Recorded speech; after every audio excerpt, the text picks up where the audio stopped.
Hello everyone.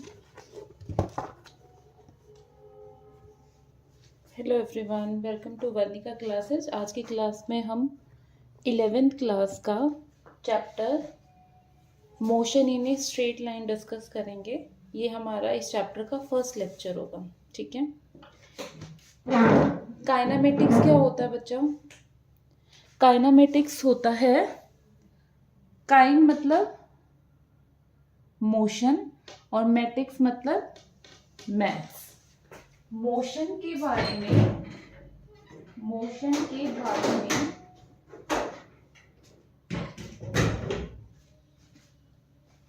जो भी mathematics लगता है उसके बारे में स्टडी करना क्या कहलाता है? काइनेमेटिक्स। उसके बारे में पढ़ना क्या कहलाता है? काइनेमेटिक्स कहलाता है। आपको ये नहीं पढ़ना है इस चैप्टर में कि ये मोशन हो रहा है तो क्यों हो रहा है। आपको सिर्फ ये पढ़ना है कि ये मोशन हो रहा है, ठीक है ना। किस रेट से हो रहा है ना। गिरा तो क्यों गिरा, ऊपर से क्यों गिरा, नीचे से क्यों नहीं गिरा, इसके कोज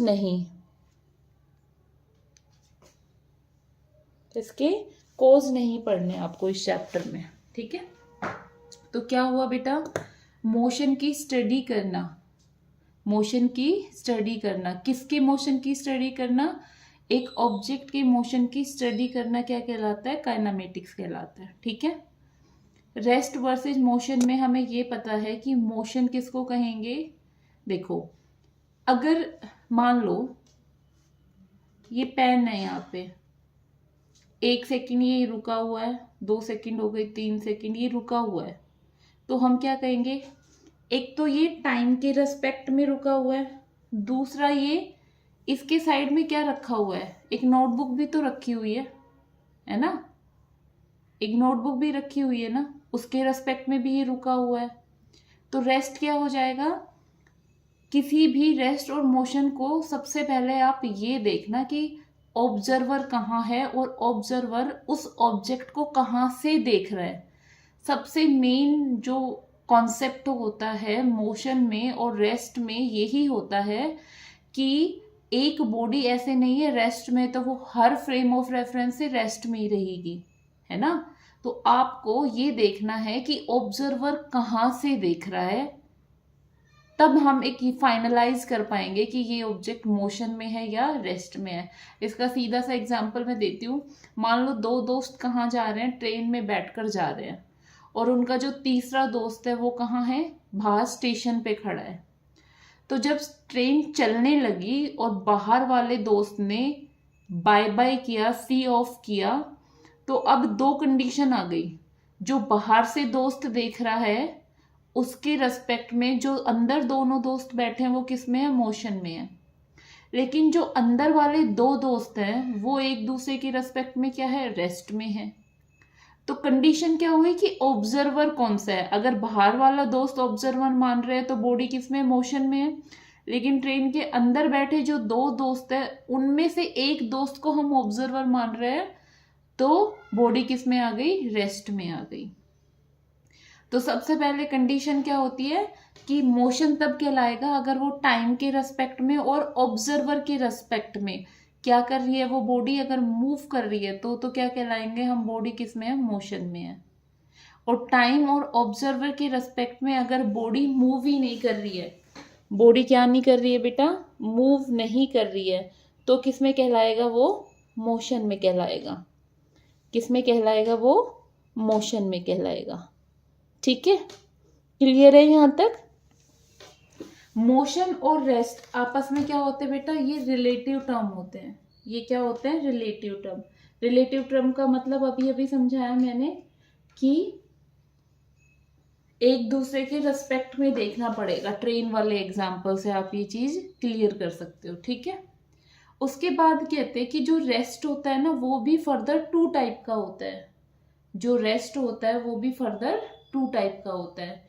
एक होता है परमानेंट रेस्ट, एक होता है टेम्परेरी रेस्ट। एक होता है परमानेंट रेस्ट और एक होता है टेम्परेरी रेस्ट। परमानेंट रेस्ट मतलब जिसमें बहुत लंबे टाइम से कोई मूवमेंट ही नहीं हुई हो। जिसमें बहुत लंबे टाइम से कोई मूवमेंट ही नहीं हुई हो, उसको क्या कहेंगे हम, परमानेंट रेस्ट।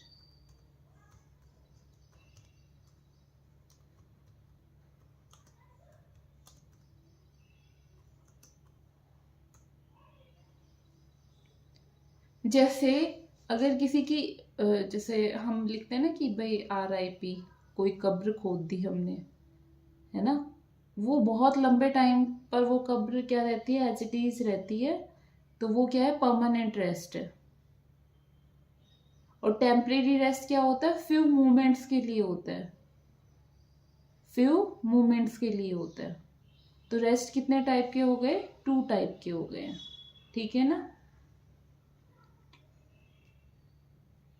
जो रेस्ट होगा ना, वो मोशन की क्या कर देता है, डायरेक्शन को चेंज कर देता है, मोशन की डायरेक्शन को क्या कर देता है, चेंज कर देता है। कभी भी आप देखना, अगर एक बॉडी क्या कर रही है, मोशन में चल रही है, तो अगर वो अपनी डायरेक्शन चेंज करेगी, अगर गाड़ी क्या जा रही है, तुम्हारी पीछे आ रही है या आगे जा रही है, साइड में जा रही है, कुछ सेकंड के लिए गाड़ी को क्या करना पड़ेगा, रेस्ट में आना पड़ेगा, तभी वो क्या कर सकती है, अपनी मोशन की डायरेक्शन को चेंज कर सकती है, ठीक है। सबसे इंपॉर्टेंट कॉन्सेप्ट समझ आया ना। यहाँ बात होती है फ्रेम ऑफ रेफरेंस की। फ्रेम ऑफ रेफरेंस कह सकते हो आप, या फिर आप ये कह सकते हो, जैसे ऑब्जर्वर बोला ना कि मैंने, ऑब्जर्वर कहाँ से देख रहा है, तो उस चीज को क्या बोला जाता है, frame of reference.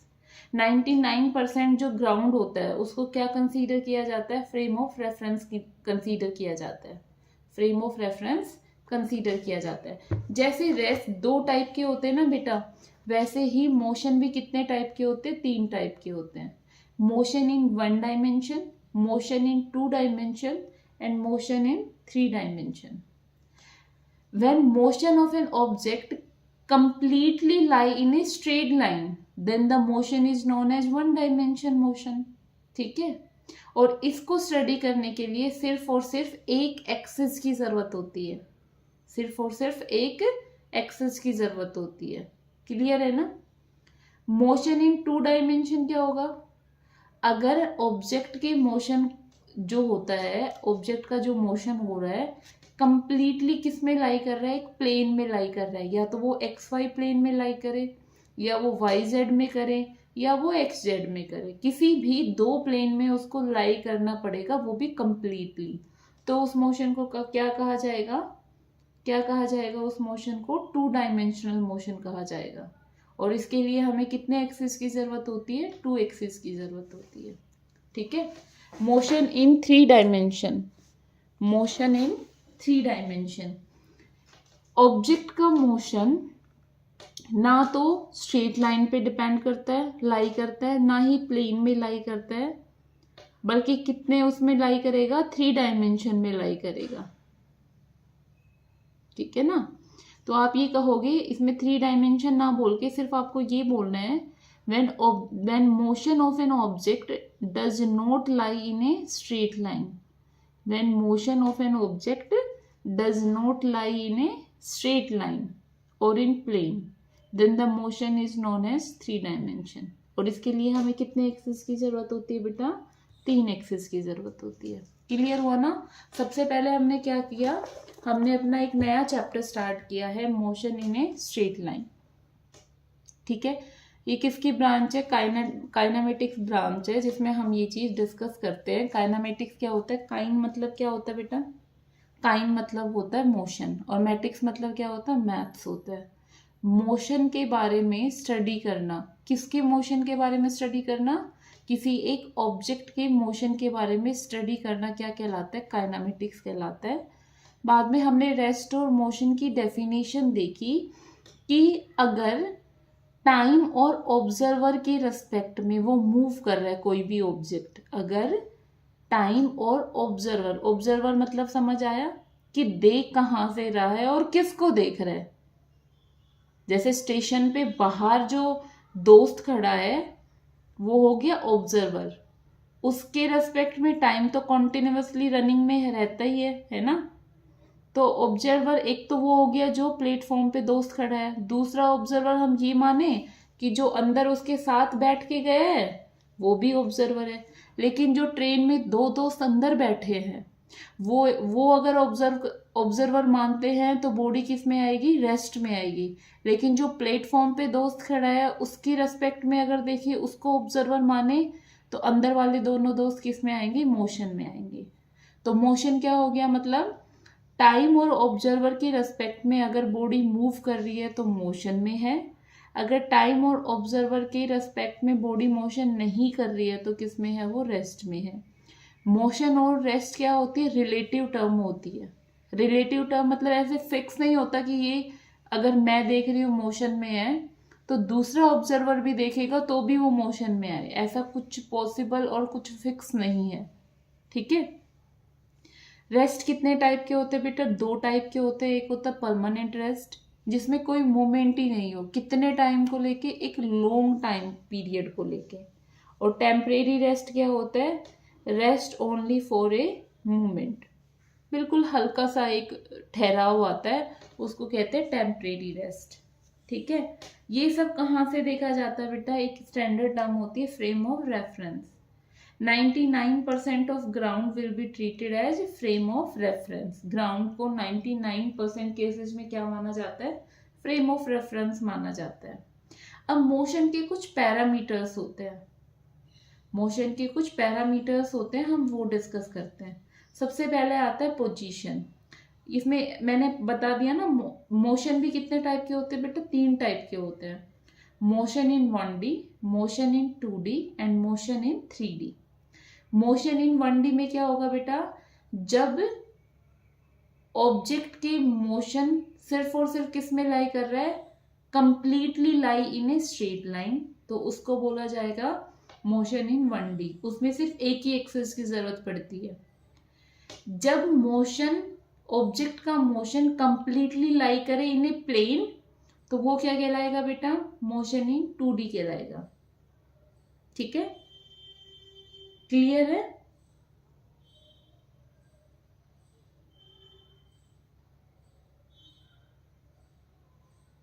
Motion in 3D मतलब ऑब्जेक्ट का मोशन ना तो स्ट्रेट लाइन में लाई करेगा ना ही प्लेन में लाई करेगा, ऐसा ऑब्जेक्ट का मोशन क्या कहलाता है, मोशन इन 3D। और इसमें 3 एक्सिस की जरूरत पड़ती है एक मोशन, बॉडी के मोशन को डिस्क्राइब करने के लिए। अब मोशन के कुछ पैरामीटर्स हैं, जैसे पोजीशन। पोजीशन मतलब कि उस ऑब्जेक्ट की लोकेशन कहाँ है। या तो हम फिजिक्स में, या मतलब जब हम डिस्कस करते हैं किसी भी लोकेशन को, तो या तो हम क्या यूज करते हैं, कोऑर्डिनेट सिस्टम यूज करते हैं एक्स, वाई और जेड, या फिर हम पोजीशन वेक्टर यूज करते हैं। 2 ही चीज यूज करते हैं ना किसी भी लोकेशन को बताने के लिए, किसी भी लोकेशन को बताने के लिए। अगर हम इस तरीके से यूज करते हैं तो ये क्या है, आपका कोऑर्डिनेट सिस्टम है बेटा। अगर हम पोजीशन वेक्टर का यूज करते हैं, पोजीशन वेक्टर मतलब बेटा जिसका सर तो कहाँ हो, मुंह की साइड हो, लेकिन उसकी पूंछ और उसके पैर कहाँ हो, ओरिजिन की साइड हो। किसी भी ऑब्जेक्ट के पैर तो ओरिजिन की साइड हो और उसका मुंह किस साइड हो, तीर की साइड हो, उसको क्या कहते हैं, हम पोजीशन वेक्टर कहते हैं। पोजीशन वेक्टर को कैसे डिस्क्राइब करते हो बेटा, आर किसके इक्वल होता है, एक्स आई कैप प्लस वाई जे कैप प्लस जेड के कैप। इसमें हमने एक्स आई कैप और जे कैप और के कैप को कंसीडर कर लिया है। डिस्टेंस क्या होता है बेटा, जो टोटल पाथ लेंथ कवर की जाती है ना एक ऑब्जेक्ट के द्वारा, total path length covered by an object क्या कहलाएगा बेटा, डिस्टेंस कहलाएगा। डिस्टेंस कितनी मेजर की है किसी भी व्हीकल में, व्हीकल ने, वो किससे मेजर किया जाता है, ओडोमीटर से। ओडोमीटर लगा होता है ना हमारी स्कूटी में, गाड़ी में, तो हम देख लेते हैं कि कितने किलोमीटर ये पहले चल चुकी है। ठीक है, ये कैसी क्वांटिटी होती है बेटा, ये स्केलर क्वांटिटी होती है। डिस्टेंस पॉजिटिव भी होती है और डिस्टेंस 0 भी होती है। 0 कब होती है, जब बॉडी किस में हो, परमानेंट रेस्ट में हो। जब बॉडी किस में हो, परमानेंट रेस्ट में हो, तो वो कितनी डिस्टेंस कवर करेगी, 0 डिस्टेंस कवर करेगी, करेगी ही नहीं वो तो, है ना। तो उसको हम ऐसे लिख सकते हैं कि वो 0 हो सकती है। ठीक है, ये हमेशा और हमेशा क्या होती है, एडअप होती है। डिस्टेंस हमेशा क्या होती है बेटा, एडअप होती है। इसकी जो यूनिट है वो क्या है, मीटर है, और इसकी जो डायमेंशन है वो क्या है बेटा, मीटर। एक तरह से लेंथ है ना, लेंथ का डायमेंशन क्या होता है, कैपिटल एल होता है। लेंथ का डायमेंशन क्या होता है बेटा, कैपिटल एल होता है। ठीक है, क्या बताया, डिस्टेंस क्या बताई बेटा, total path length covered by an object. Total path length covered by an object is called distance. Distance को किससे मेजर करते हैं बेटा, ओडोमीटर से मेजर करते हैं। ये कैसी क्वांटिटी है, स्केलर क्वांटिटी है। ये पॉजिटिव हो सकती है और जीरो हो सकती है। अब बच्चा कहेगा जीरो डिस्टेंस कैसे हो सकती है, वो तो डिस्प्लेसमेंट हो सकता है। अभी अभी हमने किया था कि जब टेम्परेरी रेस्ट होता है ना, टेम्परेरी रेस्ट पे हो सकता है डिस्टेंस जीरो।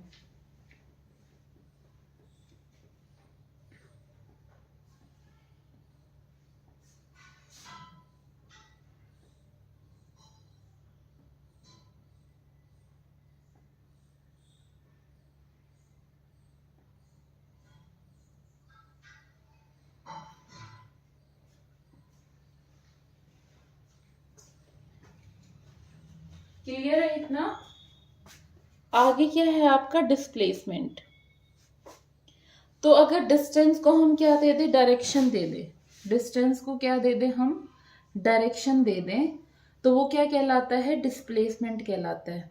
अब आपने ये डेफिनेशन याद की होगी, the shortest path between two points. जो वो डेफिनेशन है ना शॉर्टेस्ट पाथ, वो कहाँ से आई है, पहले ये चीज आई थी कि डिस्टेंस को क्या दे दे हम, अगर डायरेक्शन दे दे तो वो क्या कहलाता है, डिस्प्लेसमेंट कहलाता है। ये आई कहाँ से, the shortest path between two point, वो समझो पहले। मान लो आपने यहां से क्या किया है, मोशन स्टार्ट किया है ए पॉइंट से और आप बी तक पहुंच गए। आप यहां से यहां गए, ठीक है, फिर आप यहां से यहां गए 3 मीटर और 4 मीटर, तो हम कहेंगे आप ए से 3 मीटर की दूरी पर डिस्प्लेसमेंट हुआ, फिर बॉडी 4 मीटर डिस्प्लेसमेंट हुई नॉर्थ डायरेक्शन में, नॉर्थ ईस्ट डायरेक्शन में। लेकिन इस पॉइंट को क्यों बोला गया डिस्प्लेसमेंट, क्योंकि जब हम दो वेक्टर को ऐसे लगाते हैं, एक वेक्टर का यहाँ पे क्या है, पैर, यहाँ पे क्या है, सर, फिर दूसरे वेक्टर का क्या होगा, यहाँ पे पैर होंगे, यहाँ पे क्या हो गया, सर होगा। तो इसका जो रिजल्टेंट निकाला जाता है वो कैसे निकाला जाता है, इस तरीके से निकाला जाता है। तो इनको, इनकी वैल्यू जो बता रहा है वो ये बता रहा है ना, इस वजह से हमने डिस्टेंस विद डायरेक्शन की बजाय क्या कह दिया, the shortest path between two point is known as displacement. Otherwise आप, ये चीज बेसिक है जो आपको पता होनी चाहिए कि डिस्टेंस को अगर हम डायरेक्शन दे देते हैं ना तो वो कैसे बिहेव करता है, डिस्प्लेसमेंट की तरह बिहेव करता है। कैसे बिहेव करता है, डिस्प्लेसमेंट की तरह बिहेव करता है। और ये कैसी क्वांटिटी है, वेक्टर क्वांटिटी है। ये शॉर्टेस्ट क्यों आया, क्योंकि ये है वेक्टर क्वांटिटी है। अगर ये वेक्टर क्वांटिटी ना होती तो हम ऐसे रिजल्टेंट लिख ही नहीं पाते, और रिजल्टेंट नहीं लिख पाते तो इन दोनों की वैल्यू ये कैसे बताता, और ये नहीं बताता तो ये शॉर्टेस्ट पाथ होता ही नहीं। तो ये शॉर्टेस्ट पाथ क्यों है, क्योंकि ये क्या है, आपकी डिस्प्लेसमेंट क्या है, एक वेक्टर क्वांटिटी है। क्या है ये, आपकी एक वेक्टर क्वांटिटी है। ठीक है, डिस्टेंस और डिस्प्लेसमेंट में रिलेशन क्या होता है, जो डिस्टेंस होती है वो ग्रेटर इक्वल होती है, किसके, किसके ग्रेटर इक्वल होती है, डिस्प्लेसमेंट के ग्रेटर इक्वल होती है। डिस्टेंस हमेशा क्या होगी, बड़ी होगी, या हो सकता है किसी केस में डिस्टेंस और डिस्प्लेसमेंट बराबर हो जाए, बट डिस्प्लेसमेंट कभी छोटी नहीं होगी डिस्टेंस से।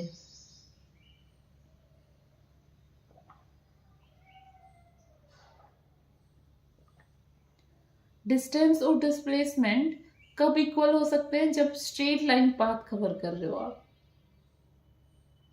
लेकिन अगर कर्व पाथ है ना, कैसा पाथ है, कर्व पाथ है, तो डिस्टेंस हमेशा क्या होगी, ग्रेटर होगी, किससे, डिस्प्लेसमेंट से।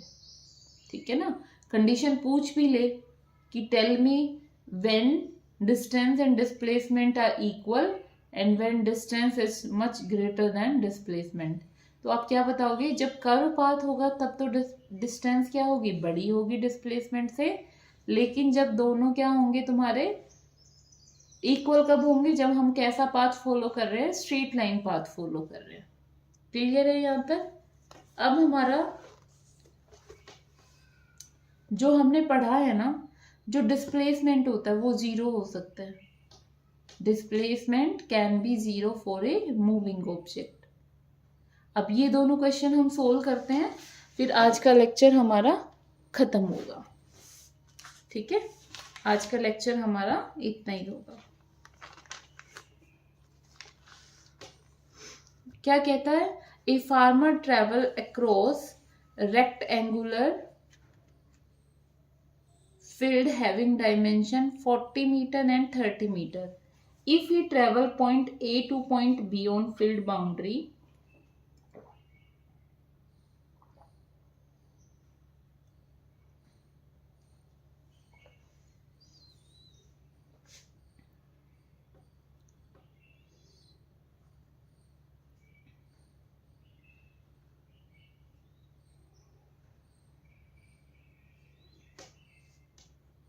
फोर्टी मीटर और 30 मीटर, ठीक है। कहाँ से कहाँ तक जा रहा है वो, यहाँ पे आपका A पॉइंट है और यहाँ पे आपका B पॉइंट है। तो आपको क्या बतानी है, डिस्टेंस बतानी है। तो अगर मेरा रेक्टेंगल हुआ तो ये 30 है तो ये भी क्या हो जाएगा 30, और अगर ये 40 है तो ये भी क्या हो जाएगा 40। अगर कोई एक ऑब्जेक्ट A से B तक जा रहा है तो डिस्टेंस क्या होगी इसकी। डिस्टेंस में हमने क्या पढ़ा था, डिस्टेंस में हमने पढ़ा था कि हमें क्या करना है, सिर्फ ऐड करना है। क्या करना है, सिर्फ और सिर्फ ऐड करना है। तो पहले ऑब्जेक्ट फार्मर कहाँ से यहाँ आया, फिर यहाँ से यहाँ गया, तो कितना हो जाएगा तुम्हारा डिस्टेंस 30 + 40 कितना हो जाएगा 70 मीटर। और यहीं पे डिस्प्लेसमेंट की बात करूं मैं, तो डिस्प्लेसमेंट क्या होगा आपका, डिस्प्लेसमेंट क्या होगा, जब हम डिस्टेंस को क्या दे दें, डायरेक्शन दे दें। तो जब मैं डायरेक्शन दूंगी तो ये वेक्टर हो गया। इन दोनों वेक्टर को सोल्व ना करके मैं किसको सोल्व कर लूंगी, रिजल्टेंट को सोल्व कर लूंगी। और ये क्या है हमारी, एक राइट एंगल ट्रायंगल है, तो ए बी किसके इक्वल आएगा, परपेंडिकुलर का स्क्वायर प्लस बेस का स्क्वायर, उसका क्या आ जाएगा अंडर रूट। तो 30 में तो क्या आ जाएगा 900, और यहाँ पे क्या आ जाएगा 1600, इसका अंडर रूट। तो कितना आ जाएगा आपके पास 2500। 25 का स्क्वायर रूट कितना आ गया 5, और 2 0 का स्क्वायर रूट कितना आ जाएगा, तो ये क्या आ जाएगा आपका डिस्प्लेसमेंट आ जाएगा। तो जो हमने रिलेशन पढ़ा था ना कि डिस्टेंस क्या होगी, बड़ी होगी, किससे, डिस्प्लेसमेंट से, ये उसको भी सेटिस्फाई कर रहा है, उसको भी क्या कर रहा है, ये सेटिस्फाई कर रहा है। क्लियर है ना। आगे देखो, ये ज़्यादा वो नहीं है कि मैंने 11th का स्टार्ट किया है, पहले बेसिक्स टर्म्स बताइए, तो ये 9th में ही आ जाता है ये सब। तो हमने अभी कुछ ऐसा एडवांस स्टार्ट नहीं किया है ना। आगे आता है, a boy run around a circular field, a boy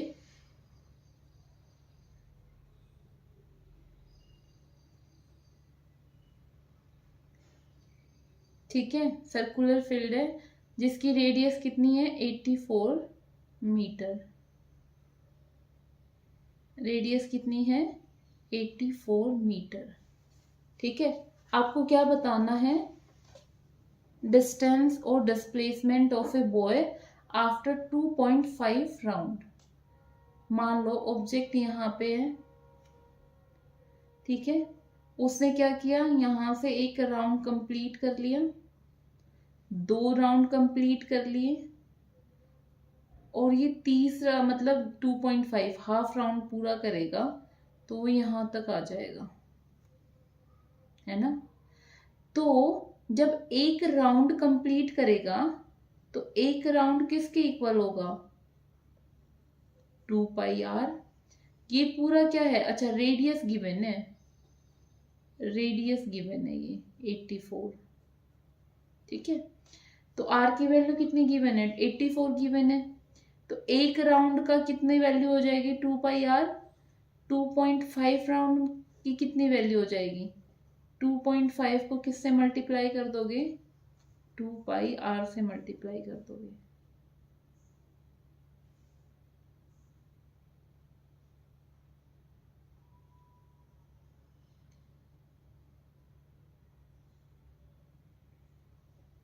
to pi are की वैल्यू निकालो पहले, 2 इंटू पाई, और आर कितना है बेटा आपका 84, 7 1 जा 7, 7 2 जा 14, इसको रुको अभी। तो इसको करना बेटा 44, 44 को 12 से करोगे तो कितना आएगा,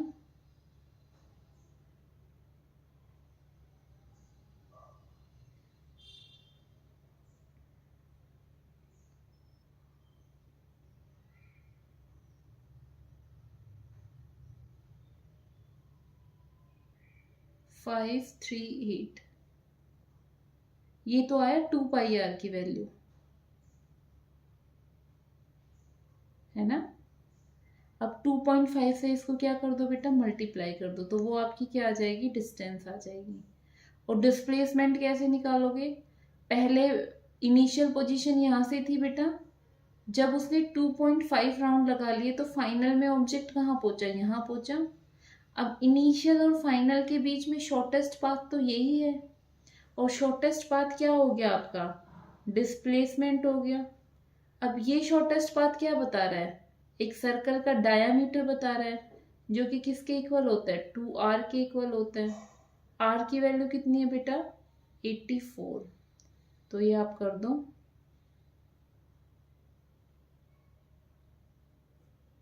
168 मीटर, और इसको आप 2.5 से मल्टीप्लाई और करना, तब जाके आपकी क्या आएगी बेटा, डिस्टेंस आएगी। क्लियर है ना, क्लियर है। हम जल्दी से चैप्टर को क्या करते हैं, लेक्चर को क्या करते हैं बेटा, रिकॉल करते हैं। सबसे पहले हमने क्या पढ़ा, हमने आज एक नया चैप्टर स्टार्ट किया है 11th क्लास का, जिसका नाम क्या है, motion in a straight line. ठीक है, ये इसका फर्स्ट लेक्चर है बेटा। फर्स्ट लेक्चर में क्या किया हमने, सबसे पहले काइनामेटिक्स क्या होता है, काइन मतलब होता है मोशन और मैटिक्स मतलब होता है मैथ्स। अगर एक ऑब्जेक्ट के मोशन के बारे में स्टडी करना क्या कहलाता है, आपका काइनामेटिक्स कहलाता है। उसमें नेक्स्ट हम क्या आती है, रेस्ट और मोशन आता है। रेस्ट क्या होता है, अगर एक ऑब्जर्वर और टाइम के रिस्पेक्ट में बॉडी क्या कर रही है, मूव कर रही है। फिर से सुनो, अगर एक ऑब्जर्वर और टाइम के रेस्पेक्ट में बॉडी क्या करती है, मूव करती है, तो क्या होता है, वो बॉडी मोशन में होती है। लेकिन वहीं पे ऑब्जर्वर और टाइम के रेस्पेक्ट में बॉडी मूव नहीं कर रही है, तो वो क्या कहलाता है, आपका रेस्ट में कहलाता है। रेस्ट और मोशन क्या होती है, रिलेटिव टर्म होती है। ये डिपेंड कर रहा है कि ऑब्जर्वर कहाँ से देख रहा है दूसरे ऑब्जेक्ट को, क्योंकि सेम बॉडी रेस्ट में भी हो सकती है और सेम बॉडी मोशन में भी हो सकती है। वो डिपेंड करता है फ्रेम ऑफ रेफरेंस पे कि आपका ऑब्जर्वर कहाँ पे बैठा है। क्लियर है ये चीज।